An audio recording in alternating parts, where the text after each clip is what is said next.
Hey everyone, Malcolm Walker here. And let's talk about something that affects us all.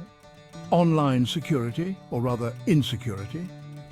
We've all seen those emails, you know the ones, the urgent account notification or the "you won the lottery" messages. But how much do we really know about the people behind these scams and the sophisticated tactics they use? Welcome to our deep dive into the world of phishing campaigns. Today we'll uncover the steps hackers take to trick you into revealing your sensitive information. We're going to unravel the whole twisted process, from the initial reconnaissance all the way through to how they actually exploit your stolen data. This isn't just about becoming more cautious, it's about understanding the enemy. Because when we know how these attacks work, we're better equipped to spot them, avoid them, and protect ourselves. So buckle up, because things are about to get fishy. Before a phishing attack even begins, hackers need a target, and sadly, that target is often us. This first stage is all about information gathering, what cybersecurity experts call reconnaissance. They're not just randomly spamming out millions of emails, they're trying to learn as much as they can about potential victims. Think about the information we freely share online every day. Our workplaces, our interests, even our vacation plans.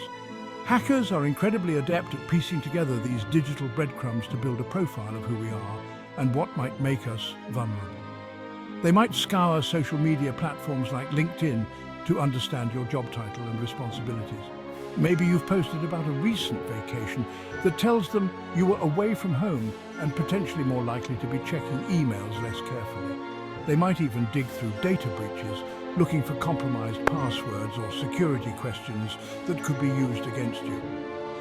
It's a chilling thought, but this kind of targeted research allows hackers to craft much more convincing and personalized phishing messages. Remember that email that seemed almost too good to be true? It probably was, and it probably meant someone somewhere had done their homework on you. Okay, so the hackers have their targets, they've done their research. Now comes the artistry of deception. This is where they build the tools of their trade fake websites and email templates designed to trick you. Imagine for a second you're a hacker. Try not to get too into character. You want to steal banking information, so you build a website that's practically indistinguishable from a legitimate bank's website. You copy logos, color schemes, even throw in some official-looking disclaimers at the bottom of the page. The goal? To lull the victim into a false sense of security, to make them think they're in a place they can trust. But it's not just the visuals. Hackers carefully craft emails to mimic the style and tone of legitimate communications from companies or organizations you trust. Think about the emails you get from your bank or your favorite online store. Hackers try to replicate those, often using the same branding, subject lines, and even personal information to make the email seem more believable. They might say your account has been compromised or there's been unusual activity, all designed to trigger a sense of urgency and panic. And when we're panicked, we're more likely to make mistakes. Let's talk internet infrastructure for a second, specifically domain names. We all know websites have addresses like google.com or wikipedia.org. Hackers need convincing addresses for their fake websites too, and that's where registering fake domains comes in. They might register a domain name that's just one letter off from a legitimate site, hoping you won't notice the typo. Or they'll use a completely different domain name, but make the website itself look identical to the one they're imitating. But here's the really sneaky part. SSL certificates. You know that little padlock icon you see in your browser's address bar? That usually means the website is secure and your connection is encrypted. Well, hackers can actually purchase SSL certificates for their fake websites too. So even if you see the padlock, it doesn't automatically mean the site is legitimate. It's like putting a security guard uniform on a wolf. It might look official, but there's something sinister lurking underneath. This is why it's so important to pay close attention to the actual domain name, not just the website's appearance. So far, we've talked about how hackers research their targets and build convincing traps. But none of that matters if they don't have a way to reach you. And that's where email list acquisition comes in. Hackers are always on the lookout for large databases of email addresses, and unfortunately, these are shockingly easy to come by. Data breaches are a goldmine for them, exposing millions of email addresses and passwords at a time. But it's not just massive breaches. Sometimes it's as simple as social engineering. That friendly stranger who strikes up a conversation and casually asks for your email address. They could be gathering information for a phishing campaign. Then there's the internet itself. Hackers use automated tools to scrape websites and social media platforms, collecting any publicly available email addresses they can find. They might even purchase email lists from shady online marketplaces. It's a numbers game for them. The more email addresses they have, the higher the chances of finding someone who falls for their scam. With their targets researched, their fake websites ready, and their email lists full, hackers now face their greatest challenge: crafting the perfect phishing message. This is where psychology meets technology, where understanding human behavior is just as important as coding skills. The goal of a phishing email is to get you to click on a link or open an attachment, and they do this by appealing to our emotions. They might create a sense of urgency, claiming your account has been compromised or a payment has failed. They might play on your fears, warning of a security breach or a virus on your computer, or they might appeal to your greed, promising free prizes, lottery winnings, or exclusive deals that are too good to pass up. They know that when we're emotional, we're less likely to think rationally. They know that a well-placed subject line can be all it takes to get us to open that email and click on that link. And they're constantly refining their techniques, A/B testing different subject lines, email copy, and call to actions to see what gets the best results. The bait is set, the trap is laid, and now it's time for the hackers to launch their campaign, sending their carefully crafted phishing emails out into the vast ocean of the internet. This is where scale becomes key, as they aim to reach as many potential victims as possible. They might use botnets, which are networks of infected computers controlled remotely, to send out massive waves of phishing emails. This helps them to bypass spam filters and increase the chances of their messages landing in your inbox. But it's not just about email anymore. Hackers are increasingly using social media and messaging apps to spread their nets. They might create fake social media profiles or hack into existing ones to share malicious links or send direct messages. They might join online forums or groups related to your interests, posing as helpful members while subtly slipping in phishing links. The key takeaway here is that phishing attacks can come from anywhere at any time. That seemingly harmless link on your friend's Facebook page or that intriguing message from a new LinkedIn connection could be a carefully disguised phishing attempt.